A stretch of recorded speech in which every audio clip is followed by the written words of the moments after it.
A lot of these people get affected by the storm, but the church get affected, but the church, we expect more from the church. But now just talk about the government. This is no time for division. It's neither green nor orange. We are all in this together. We must dismiss out of hand any argument that would seek to divide this country politically when it comes to the distribution of aid. As far as I'm concerned, every Jamaican is entitled to the aid that comes in and to the spending of the government.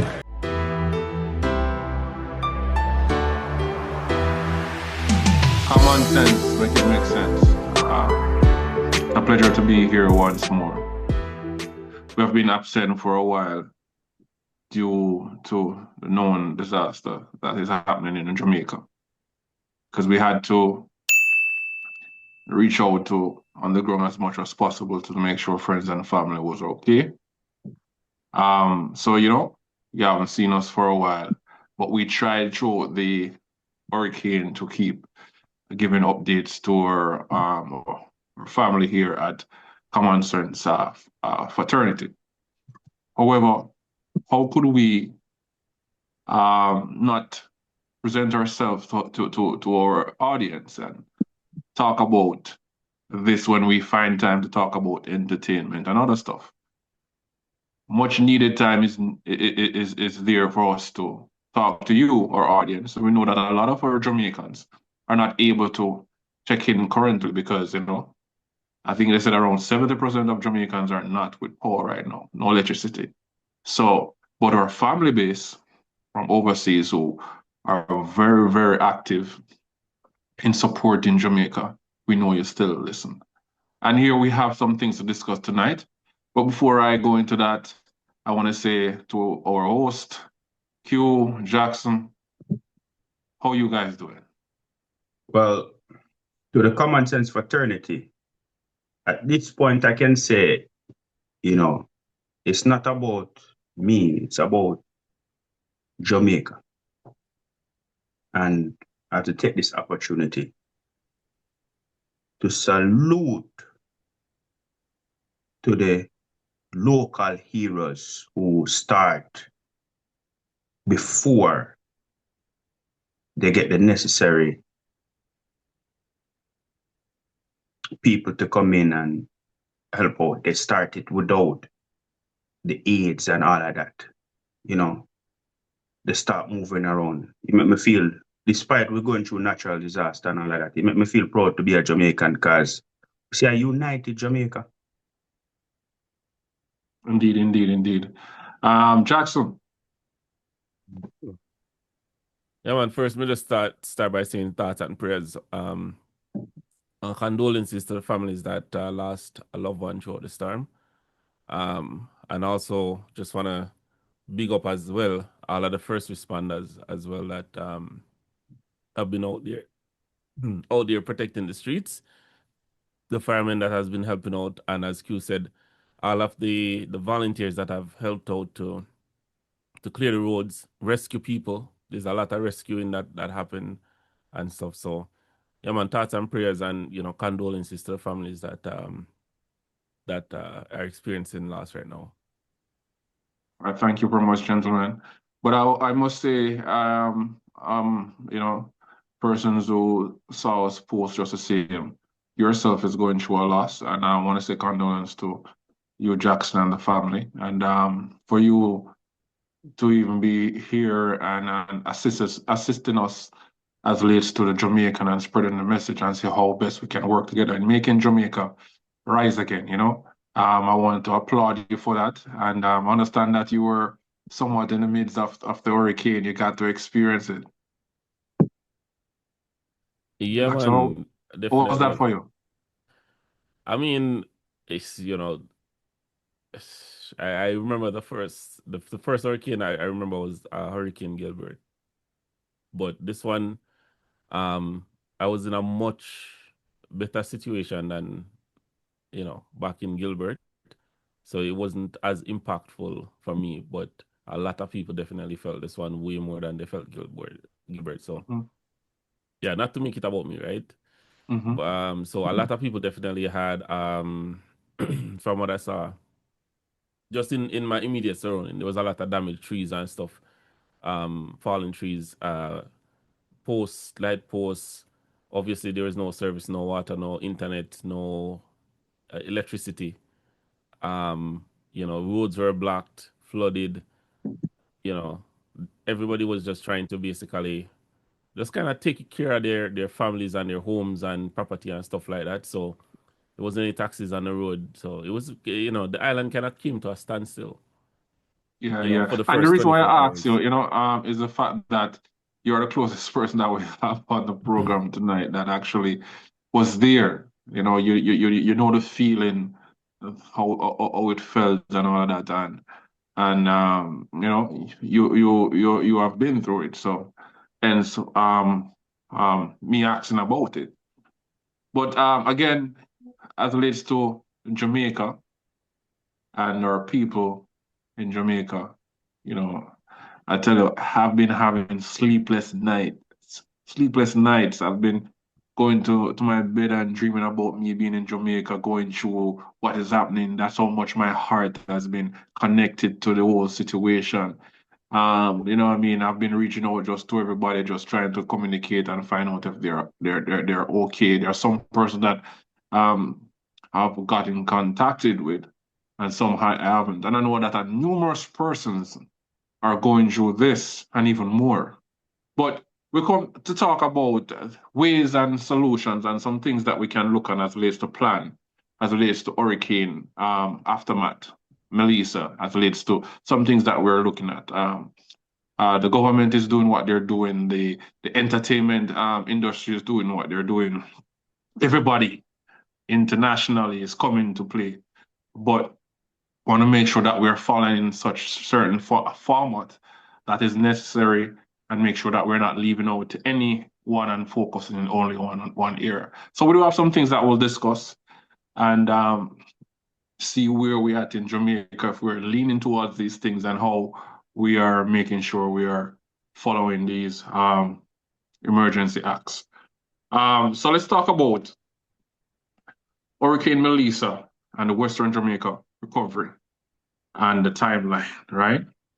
First, we want to discuss the immediate response as leads to the first 1 to 3 days response, as leads to deployed coordinating of search and rescue. You mentioned that recently. Teams across affected parishes, the conduct and as it relates to medical emergency on site, the aerial evacuation and so forth. So let's start with you, Jackson. You're a man that has a lot of statistic as it relates to this. We depend on you on this program to bring certain things to the forefront. How do you think, how did we start off in the 1 to 3 days and some of the things that you see that was being taking place? And what we'll discuss what we can work on and make it better. Well, let's start with, first of all, and if you're living, let's say you're sleeping under a rock or living under a rock, right? You probably don't know about Hurricane Melissa, so just give you a quick overview. So Hurricane Melissa was a 13th storm named in 2025 and the 5th hurricane for the season. There's a lot of historic significance for Hurricane Melissa.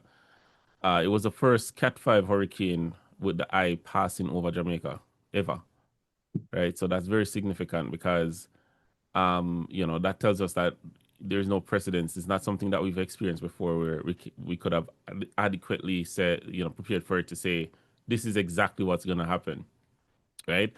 But so far, it's shaping up to be one of the most expensive hurricanes the country has ever experienced. Let me see. So I think they said $7 billion in damages approximately. That is it's caused. So there's a lot of agricultural infrastructure damage, as well as flooding, high winds and stuff like that. Caused a lot of roofs and poles and trees and stuff. Even entire dwellings have been like dissipated, like blown away completely. Mm. There's a lot of videos where you see people just have it's just a step on the foundation. Everything else is gone. Yeah, I think that's the Also, $7 to $16 billion. Yeah, oh, yeah, okay. So yeah, minimum like 7 billion, but like up to 16, right? estimated. Yeah, Telecoms is severely damaged. Electricity, as I mentioned before, National Water Commission also put out a statement with some damages as well. But I think one of the most important thing is just to remember that those are all material things, right? But in terms of casualties, so far we've recorded 35 casualties in Jamaica.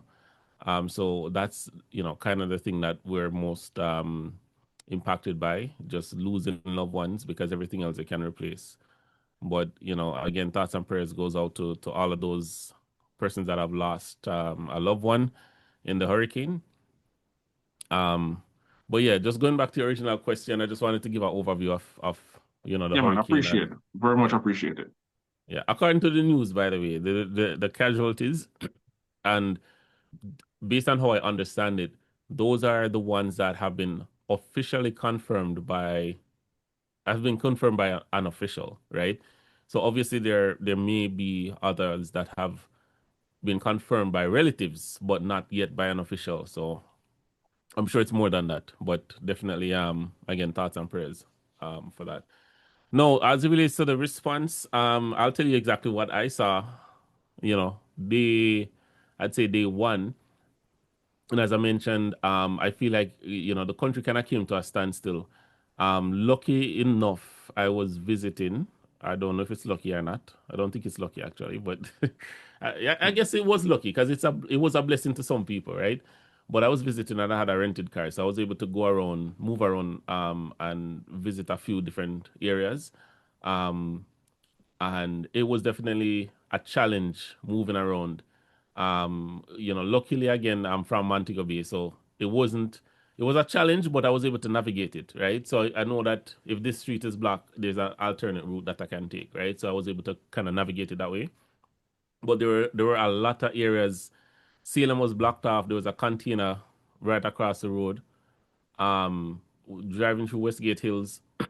I don't know if you know Westgate Hills. There are two lanes. One of the lanes are completely blocked off. So the one lane on the left side that's supposed to be going down into I guess Westgate Mm-hmm. had to be the only lane, and facilitate two lanes of traffic on that side. The other side, there were several light posts that was falling on that side. Um, right across from Tasty, there was a container strung across the road again, and there was a lot of flooding in that area, so they had to drive around Barnet Oval on that side. Going down to Westgate, there was a lot of trees and debris that came down from Barnet River, from up Irwin, Tucker up that side, and Mm. completely blocked off that intersection. So it was impossible to get into West Green from that intersection.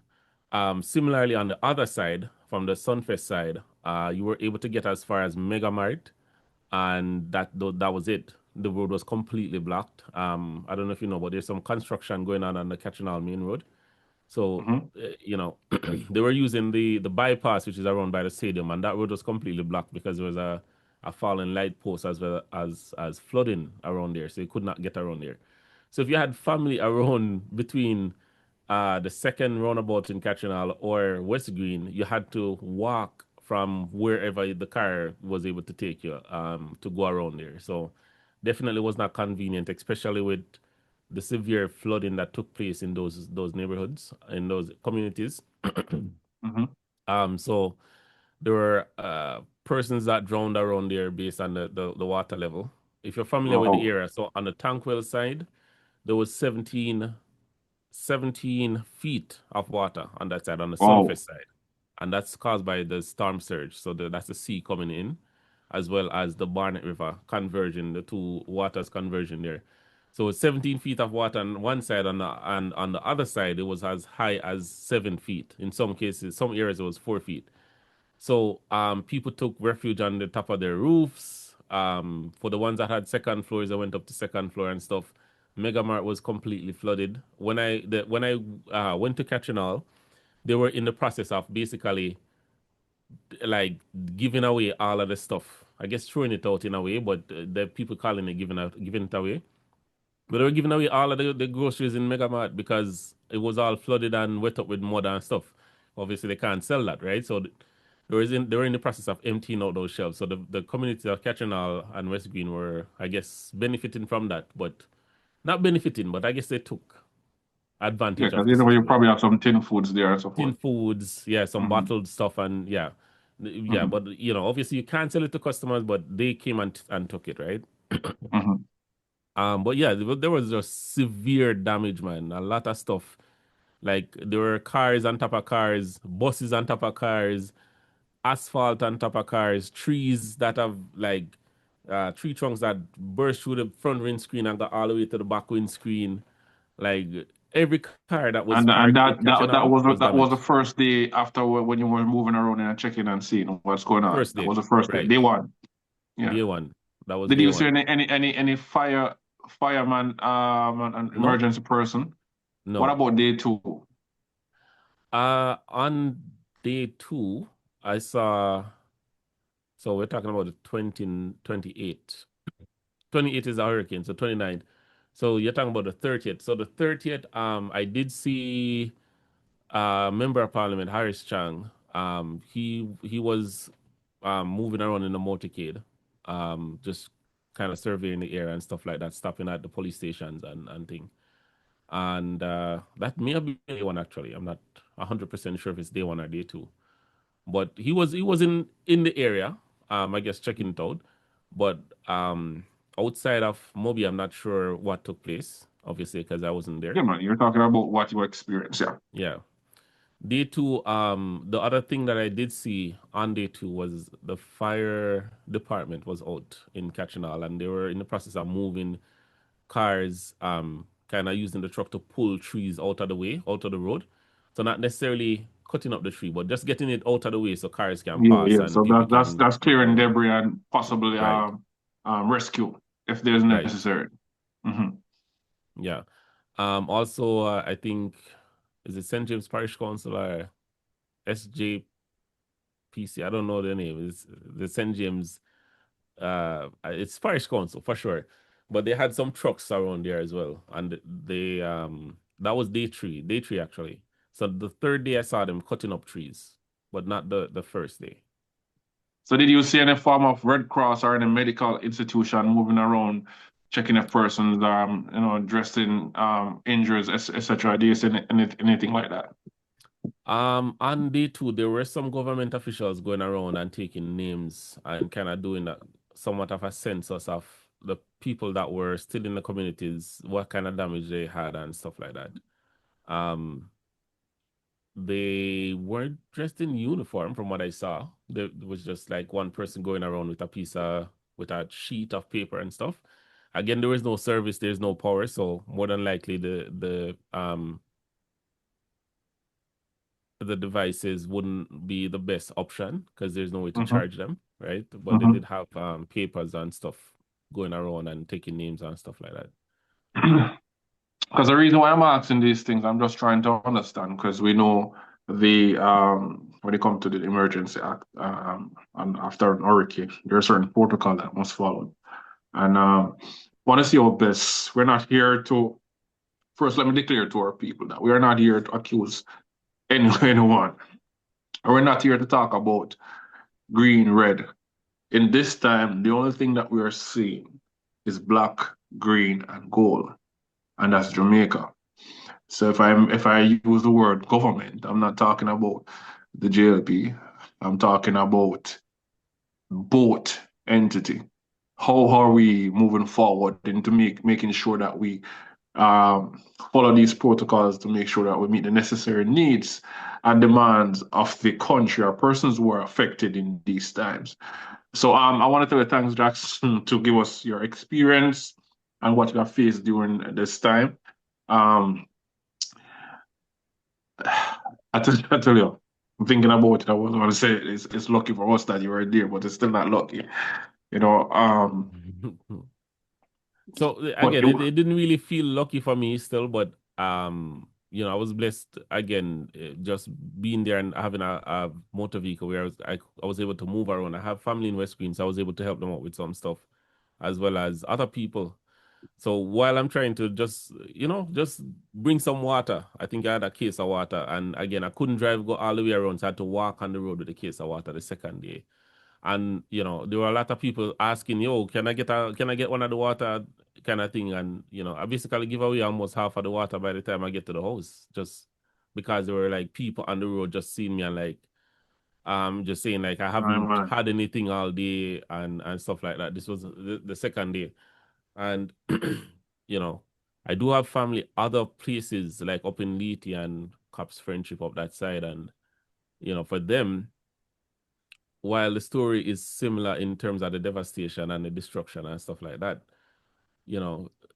what wasn't similar is the amount of aid that was provided, which is none, none at all, right? So, it's very difficult to get up to that area, obviously, because it's more remote. But at the same time, that is one of the most photographed area and one of the most trending and Instagrammable and social media every minute type of area that you see.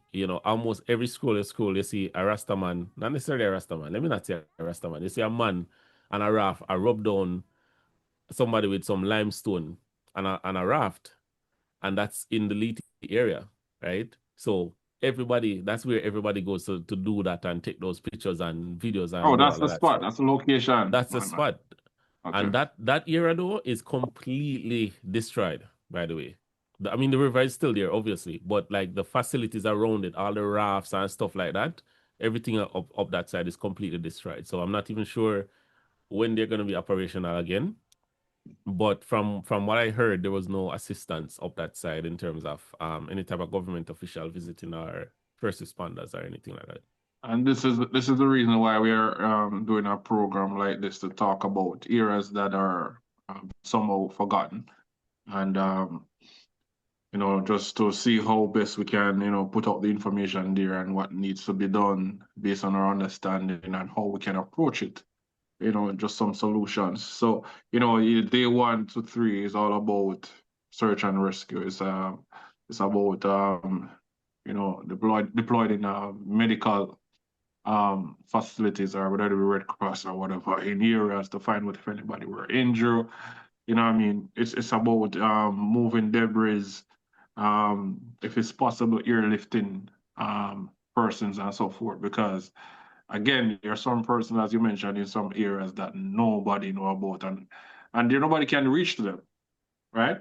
So, Q, you're a man that you weren't in Jamaica, but you're very informed on the ground. I tell you, when I was searching for news from my family and couldn't hear, you're one of the persons who gave me a basic understanding of where was hit. I don't know you do it. It's like you're so in tune. So, tell us, based on Hurricane Melissa, before and after, and some of the news that you heard, and I will discuss a little more after that in depth how we can move forward and assess where we're at and what has been done. But let me hear from you.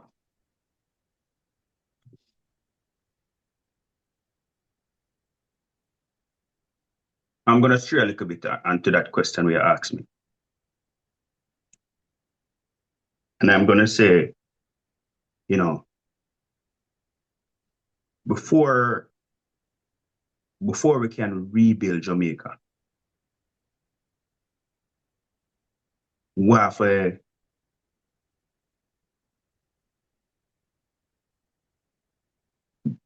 give it a little time, because all of this process right now, it's really rough based on the video them and them thing them we see, It's really rough. We see a little girl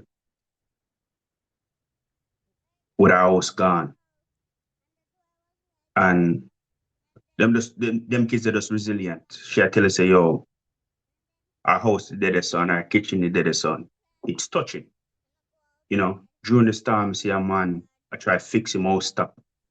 The zinc just blow off with him. So before we can rebuild the walls, we have to restore hope.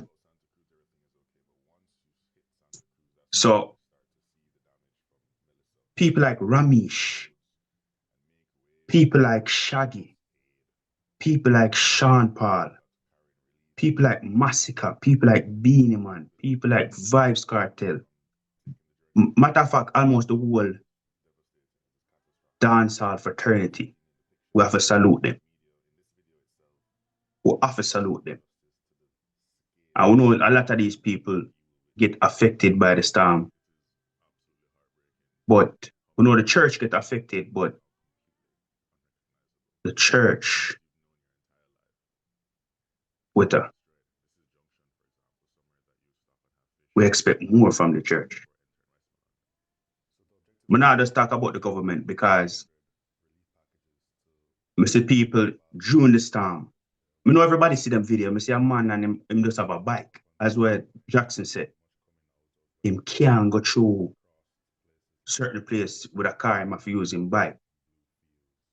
And this man will show you what him capable of doing. The church, I don't see the church involved as much. But I love to see the church take part in this because a lot of people are suffering with it.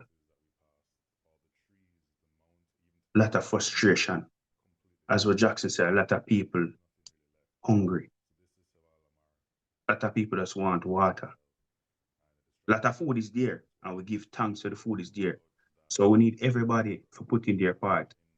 We see the government at work, we see the entertainers at work, we see people in the community at work. But we feel like I must say what you said. More. What you said is something serious, Q. It's we see the entertainers and all these persons. And I tell you, the scale was on my eye until you mentioned it. I don't know if they are, but if they are, I want persons to just comment in the comment section and let us know and share videos. But you're right, I haven't seen pastors and so forth, and I don't know if they are, but I'm not seeing it. Well, somebody get affected, do you know? Well, we know that for a fact because the storm never really said skip the church. The church, some of the church, them ear, they get affected. No, the church, them in the ear, get affected. But corporate Jamaica, we're seeing God do some, do their part. But we have Matalan and them people too. We need corporate Jamaica too. We need everybody to come in and do their part. So the only thing I'd say to that as well is we definitely need all of those people to come in, but it just has to be kind of measured and structured in a way where when what I don't want to see is everybody jumping in now and then next week people don't have no food because everybody don't jump in already, right? So just saying, like, for example, as you mentioned, the church, there's still an opportunity for them to play a part because this is not an overnight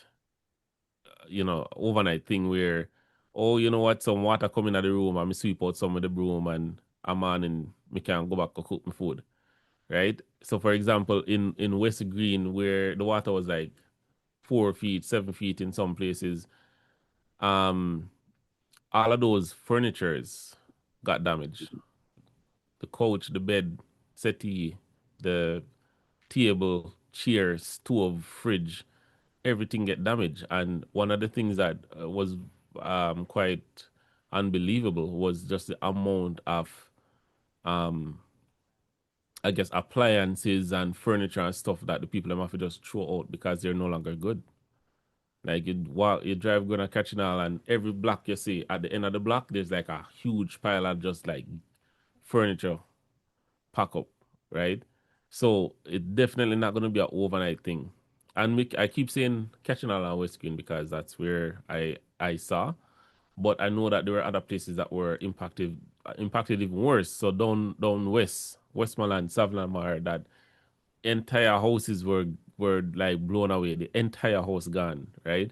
So not only don't you have the furniture, but you don't even have the house to put it in now, right? So those people, we have to think about how to help them long term. So right now, these entertainers and I guess business people, Rainforest and Westinco and all those people that are helping out, it's amazing and kudos to them for that. But just remember, it's not an overnight thing, right?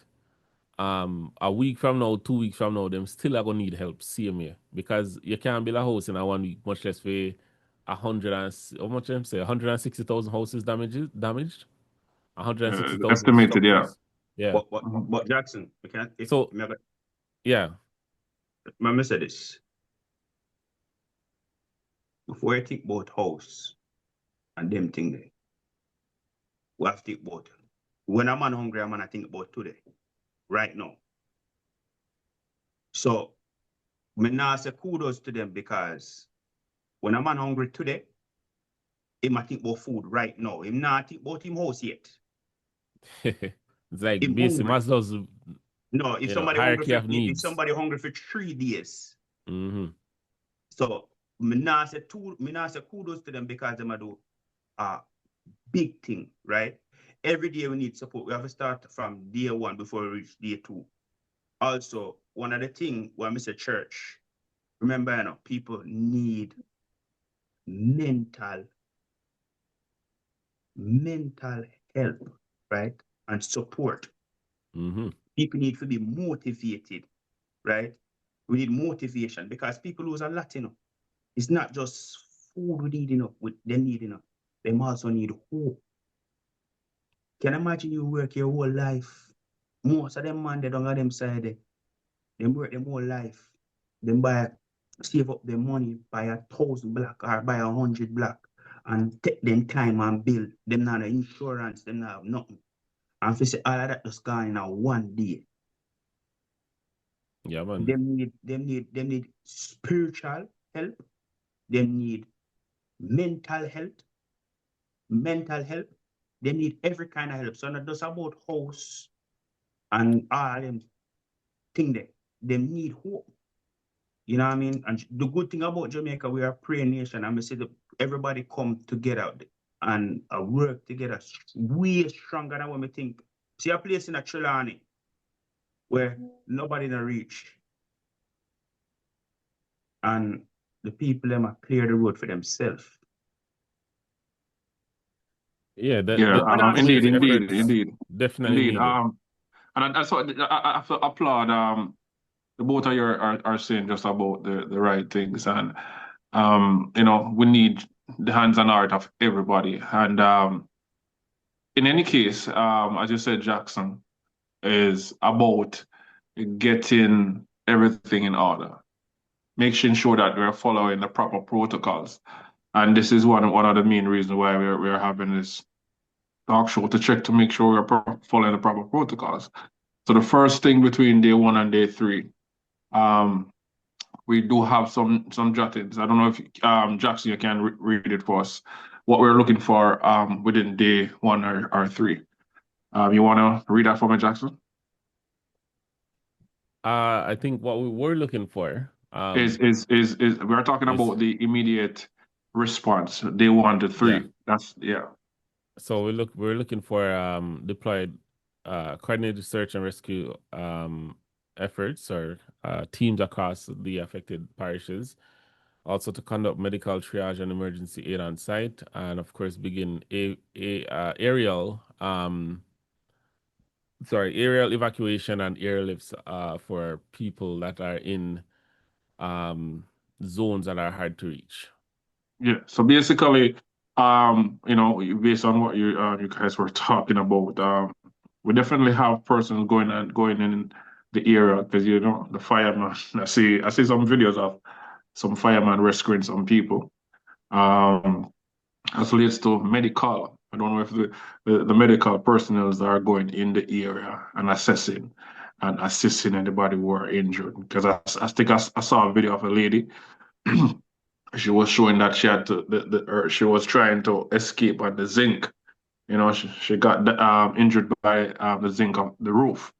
Wow. And she had to wrap some stuff around it. So we're hoping that between the 1 to 3 days there were medical personnel in, you know, the Red Cross. We know we need you the different clubs, the institutions, in making sure that they're helping person. Because we don't want an outbreak throughout all this diseases and sickness. The next thing is there are a lot of persons in areas that are detached from main areas. Nobody can reach them.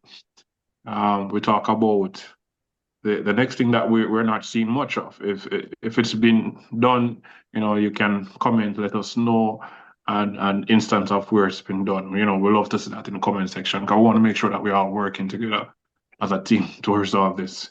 As it relates to the evacuation, airlifts, and putting persons into safe zone. You know what I mean? There are some big land space that are there. Instead of having these persons out there on the street in the rubbles, you know what I mean? It's good to put some persons in certain areas, build that safety net around them where they have security. Because we've seen reports of alleged persons getting raped. We don't want to say the word in social media. So we want to make sure that you have these persons, deploy them in these areas, and make sure that they have security, portable toilets. Because common things like these persons are eating and using the bathroom in the same place, it will create an outbreak. So we have to look into that as relates to day 1, 2, 3. Did we follow that protocol? How can we do it better? If we haven't done it as yet, then we have to look on getting that done. Jamaica, this is serious. Everybody, this is serious. It's about working together as a team, because we don't want to hear that we have some sudden outbreak. You get me? So we're looking on the fact as relates to immediate response day 1 and 3. We'll be taking a break, and we'll be back to talk about the second stage, which is short-term relief, day 4 to 14. Kommon Cents, make it make sense. This is our current affairs aftermath. Melissa, Hurricane Aftermath. We'll be back shortly.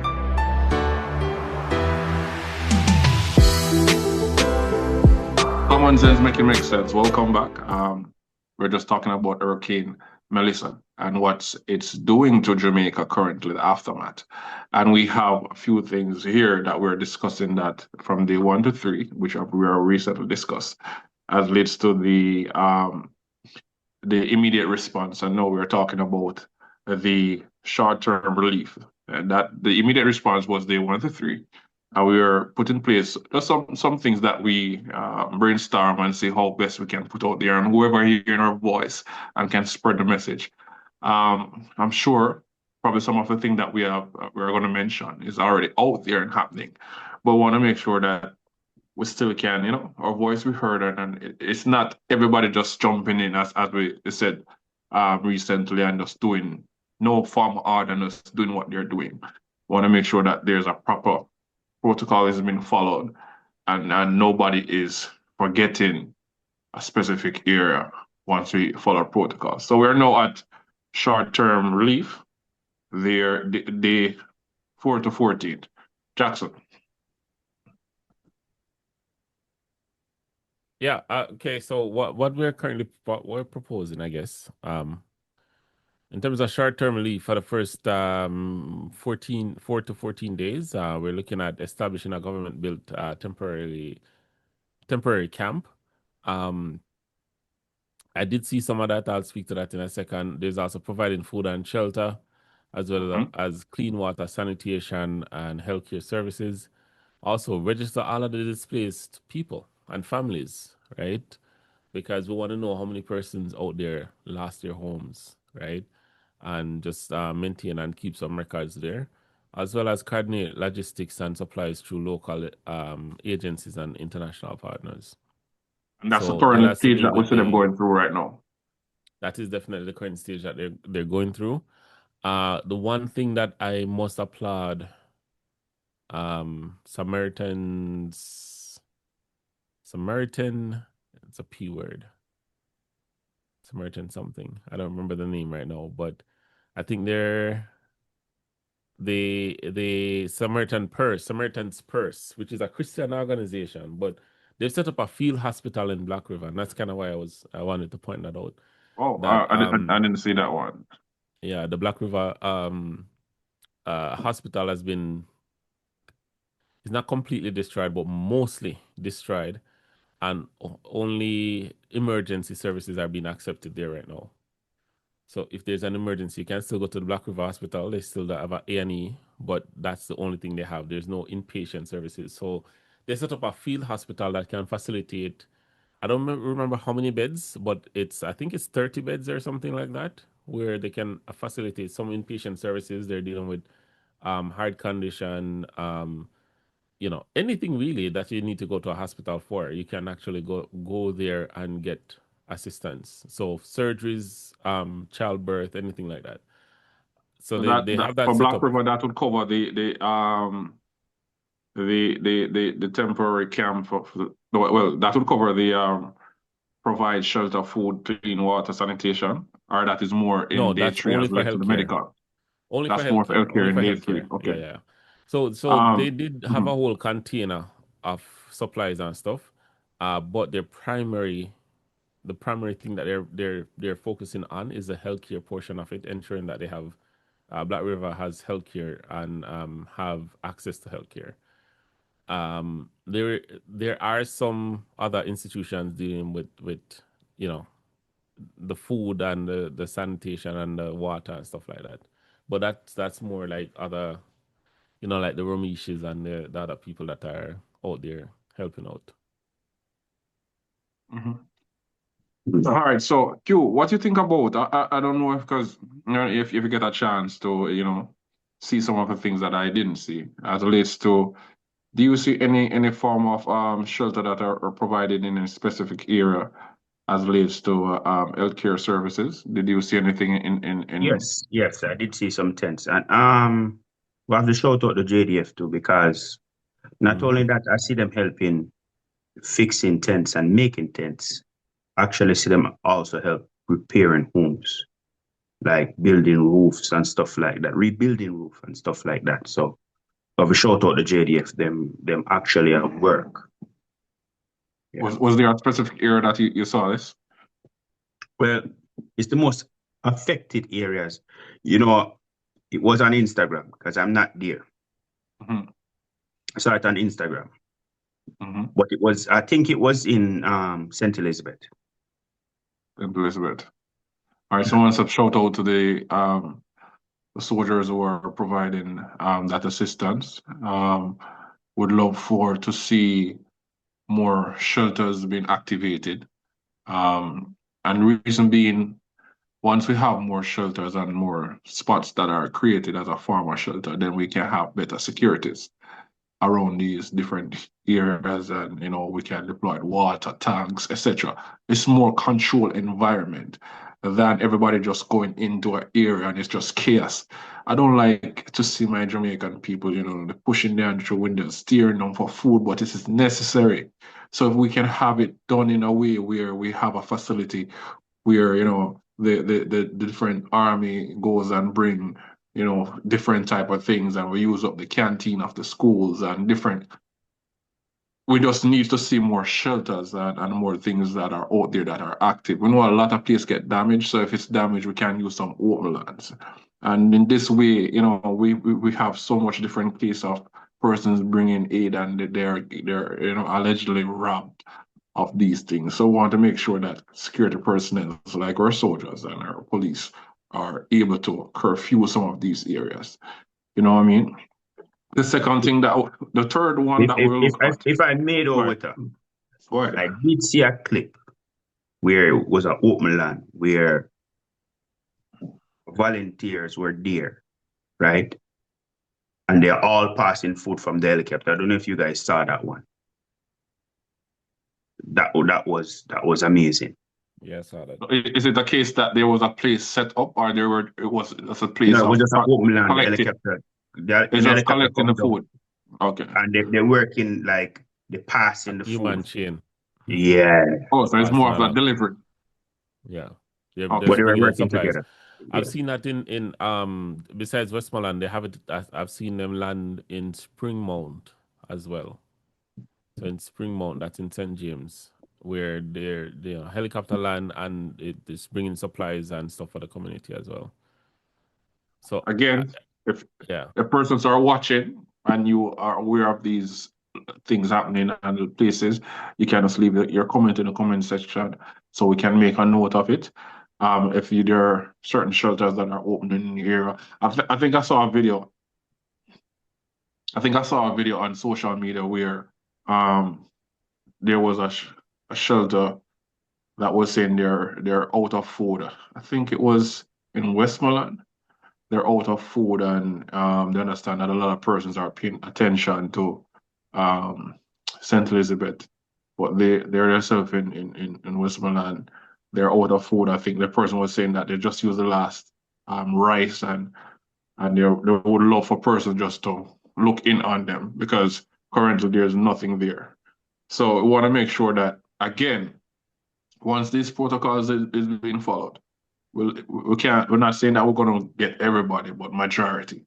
So we talk about the short-term relief, the 4 to 14 days which we're currently in. Let's look on the immediate support, which is 3 weeks to 6 weeks. You want to take us into that, Jackson? And again, these are just proposals that we have in mind. I'm hoping that it would reach some ears to see how best they can utilize, or if it's been utilized, you can let us know. Go ahead, Jackson.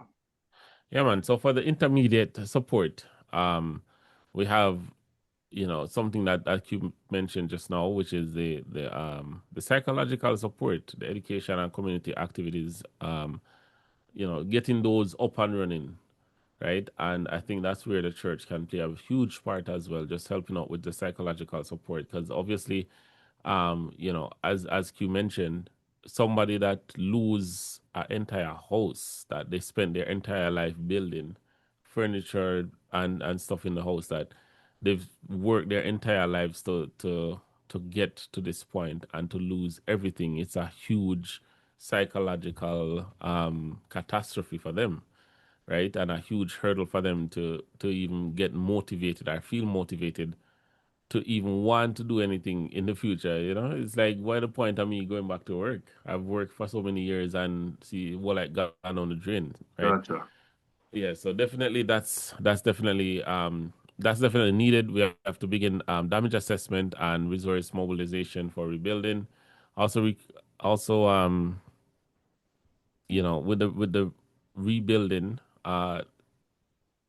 obviously, as Wita mentioned, people hungry now, right? So there are some immediate stuff I think that Q needs was to be saying it, done. yeah. So Okay, even though the yeah. rebuilding So, is necessary, people need, yeah. Q was saying, but go ahead. we're talking about 3 to 6 weeks out still, so we're Yeah, not there out, yet. yeah. Yeah, but we definitely, as I mentioned, we're still gonna need help while these houses are being rebuilt. The people them still like a hungry CMA, right? So we still have to, do what we can do in terms of donations and stuff. But yeah, man, able-bodied people, I don't need to show up for the community. Yeah, man, help them out with building and stuff. Yes, and I see Q. I don't know if you saw there was a case where they were showing some model of some houses that they were suggesting at least for Jamaica. Because one thing we have to bear in mind, is that we're in hurricane season. God forbid, but we don't want to make sure that after just putting back on these zinc roofs and so forth, and then next year, God forbid, something happen of this sort, and then it affects the people again. So we have to now start looking in smarter way of building our houses in the time when we know that anything can happen when in hurricane season. I don't know if you saw any of. I don't know if you saw any of those. Well, I heard the conversation, but I didn't see the rebuilding as yet. But that's very important. That's very important. That Yes. we don't make the Yeah. same because we know the zinc is cheaper. So a lot of people use the zinc. But another thing that I heard, I think it was the former Prime Minister, PJ Patterson, was saying, is that we also can use this opportunity, even though it's devastated, and try to rebuild even some of the light wires them under the road. You know, To avoid the forecourt. yes, that can be, it will be very expensive, but as he said, we can do a little by little. Meanwhile, we're repairing towns, it would be necessary for them to if they can afford to avoid the zinc and know that we get the help and the support. If they're going to help rebuild, I don't think they should be using zinc.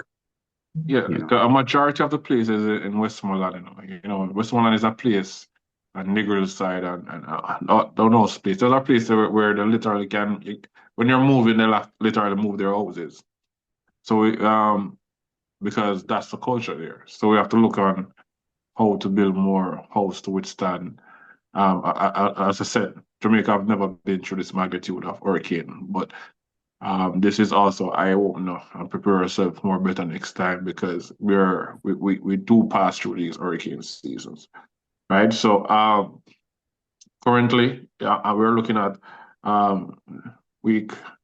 3 weeks to 6 weeks where there should be more assessments and resource and mobile and rebuilding, and they should take that in mind. Jackson, did you see the model of the houses that I think it was it shown from China? I'm not sure.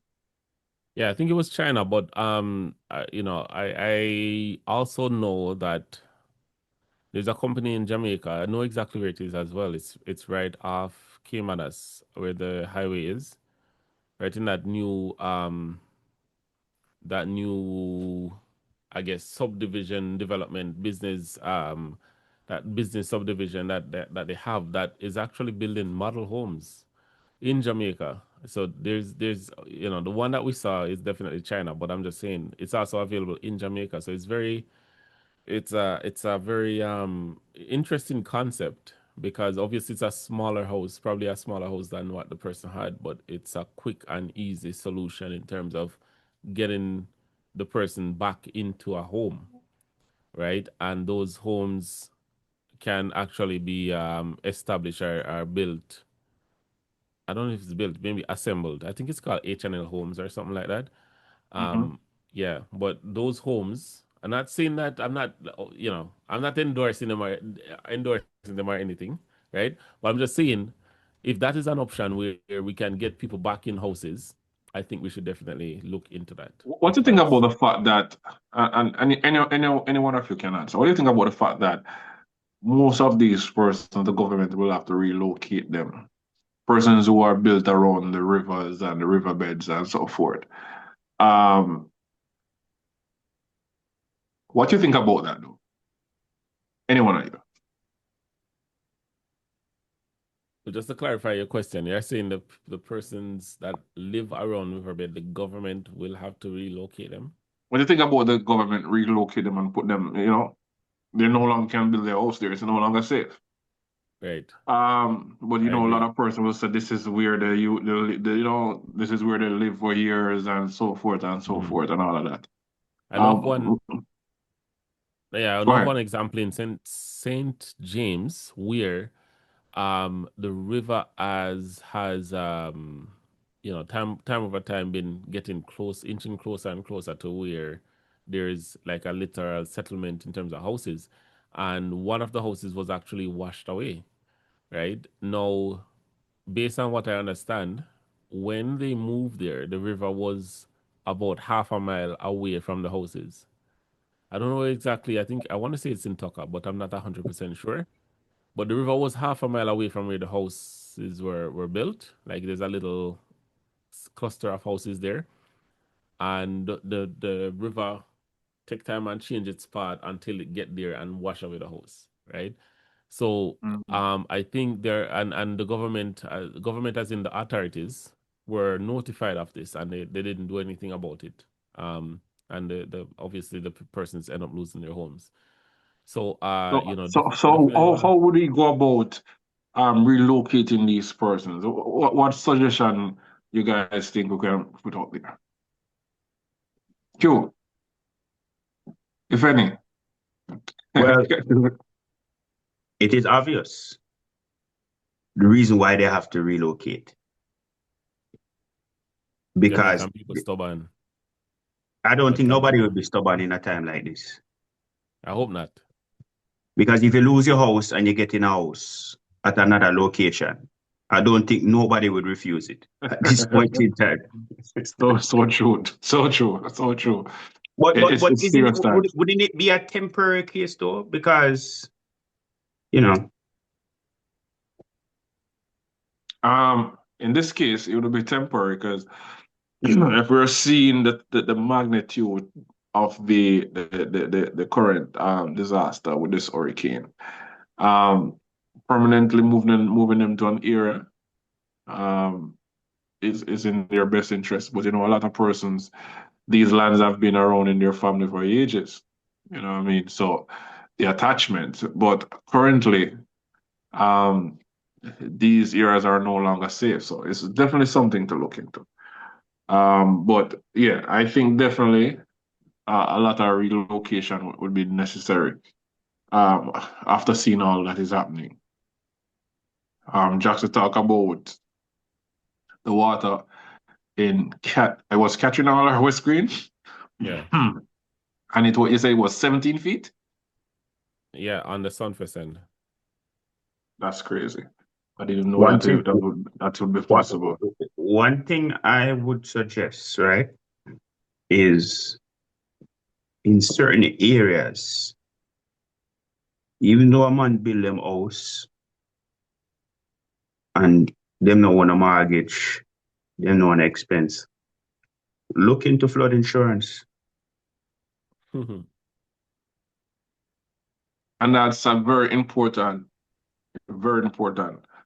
thing to note that you said. Because a lot of persons don't really do that in Jamaica. But it's definitely something to look into.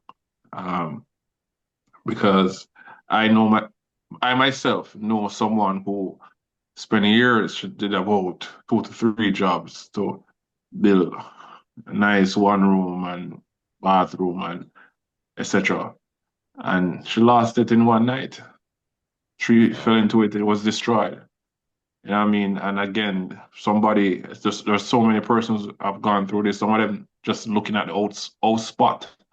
So the mental strain that this has on those individual is very serious. So, you know what I mean? Yes, Jamaicans will have to step up and make sure they get some paperwork in hand and do their insure properties because this rebuilding is going to take some time. It's not within a year or two. It's probably a decade or more. So we have a lot to look into. Within the onward, which is like 2 months or so, as it relates to reconstruction phase. Take us through that, Jackson. All right, so for reconstruction, we're looking at 2 months onwards. And of course, we're looking at ensuring that it has to be government led, and the reason for that, there has to be some centralization in terms of how this portion of it is being carried out.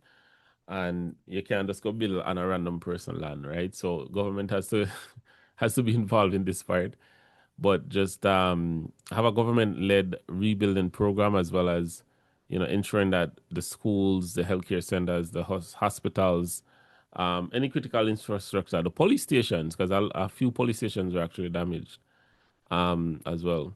That those buildings are actually repaired and brought back up to code. Also, facilitate the safe return of all the residents that were affected. So, it is, again, it's not going to be an overnight thing. And again, we're thinking about 2 months in, which brings us into January, really. So I think around by January or so, we should hopefully see some houses being rebuilt to the point that people can go in and occupy them. But for the next 2 months, one of the first thing, not the first thing, but one of the things that came to my mind initially when I came out and saw the extent of the damage is just, Christmas mashup. Oh my God, I was just about to say that, but I was waiting for you to finish. And you know, there's going to be a lot of places without light current in these times. Yeah. So There are some I persons think, that I heard told me that it makes no sense even looking that they will have any form of light for this year because they know that they're way out of the commercial areas and the commercial areas are the ones that are working on right now. that's a very realistic way of looking at stuff, and it's probably very accurate just based on the amount of damage and the amount of posts that fell down and stuff like that on the JPS end. It's gonna take a very long time to get that fixed. Trust me. So we do see a lot of different countries and different personnels venturing in Jamaica and looking to we see Elon Musk providing what's the name of it, Starlink. Hoping we can find the video and insert it where someone was showing different persons how to utilize that and utilize it through Starlink. So a lot of different persons who are coming to the aid of Jamaica. I saw someone mention they haven't seen anything from our homeland, Africa, as yet. They haven't seen anything from our homeland, Africa, as yet. It's early stage. So none of the African countries have come forward to help, is what you're saying? Yeah. None of the African countries, as someone was saying that they haven't. Well, African himself was saying that and asking what is happening with Africa. And Jamaica has always been a part of the African countries and so forth. So what is going on? But it's early stages. So I'm sure there's a chance for persons to get involved. Well, some of these countries that you're referring to in Africa, they're not in a position to help us, right? So we have to take that into consideration as well, right? Yeah. Most definitely some. Yeah. And when you're helping a country, a lot of countries who are helping, even now, has their own problem, but it's just it's lending a hand and being a part of something. There are some persons that are giving. You mentioned even the guy on the bike that I saw on TikTok. He has no house. I sorry I didn't remember his name to shout him out. He had no house. He had a little tent. His house was gone. And he was putting stuff on some little rice, flour and so forth, and tin food to that person's, I think, sponsor him through TikTok or probably his own money. I'm not sure. And he's going into the areas that nobody can reach because no car cannot go there. So he's going on his bike. So, we want to say thanks to everybody who is being a part of the culture. There was a little outburst, and I don't want to go too much in the toxic part of it, where we talk about there was this TikTok feud about how the Americans, the Black Americans, treat the Jamaicans in the hotel and the expectations. Come on, people, let's not do this. Let's unite. Let's not do this.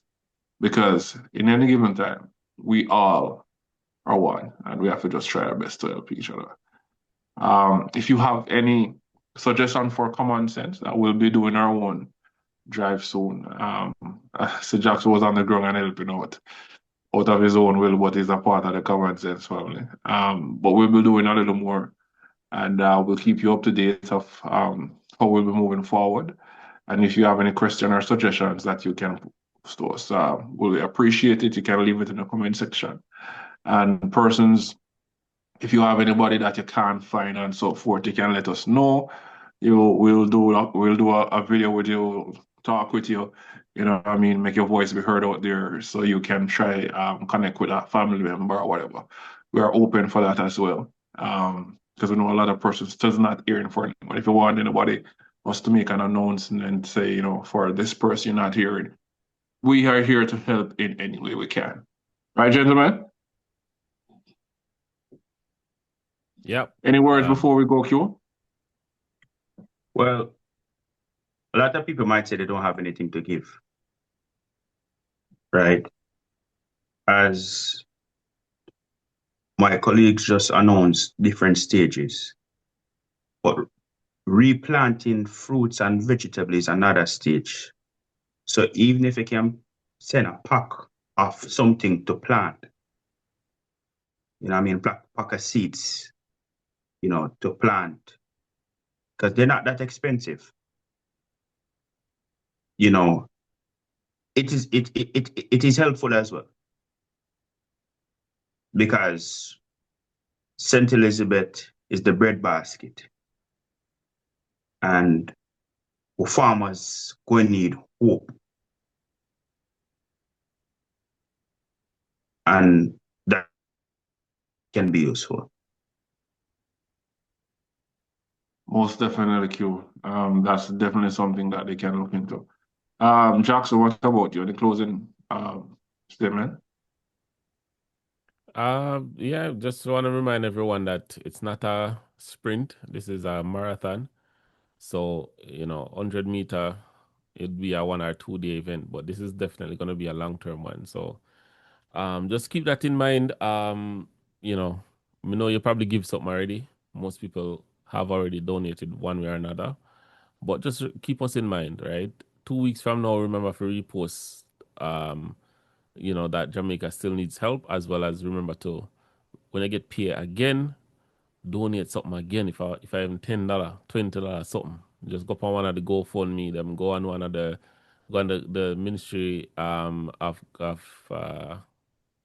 government website and donate if you can. Go on Red Cross, Samaritan's Purse, any one of those charities that you can assist with, and definitely donate what you can.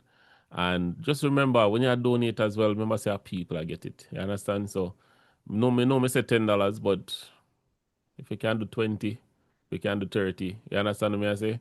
If that means say you donate $30 and you buy one less,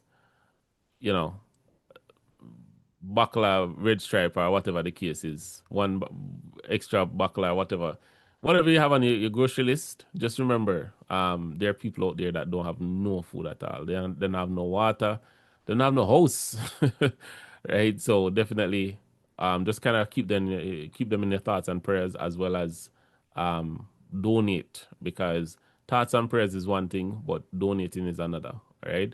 And sometimes, as Q mentioned, if you don't have the money, another way you can help out is physically, if it's possible. If you're in Jamaica on the east side of the island, yeah, you can set someone and just plan a day with one of these charities and go there and help them if you hand out stuff or buckle stuff, or if you put stuff together, the packages together. They definitely need more volunteers. And it's not just this week, it's also next week, it's a week after that. It's all the way into January, probably into February as well. So yeah, that's my 2 cents. Thank you very much, gentlemen. And we have to big up Ramesh. Because I say Ramesh. Yo, big up all of the artists. Them Ramesh. Mr. Ramesh, I hold out for a long while, and it's like him dep on that of helping. So I have to salute Ramesh. Appreciate that. I have to salute Ramesh. Yeah, man. That's from Q, bigging up the Ramesh Entertainment. I want to shout out to our artists, who are all the artists who are stepping up, and just about everybody. I want to tell you thank you. You're doing a great job. And I know some persons have their own family that is going through it, and they have to be attending to their family. And some persons are doing it and not posting it. It doesn't mean that a lot of persons are not involved and getting things done. Some persons just are different. So with all of that saying, again, if you're not hearing from anyone and you need us to come and talk with us and we put it out there on the media, let us know. We're here at Kommon Cents to facilitate our Jamaican people throughout these times. Thanks again for making it Kommon Cents. Kommon Cents make it make sense. See you again.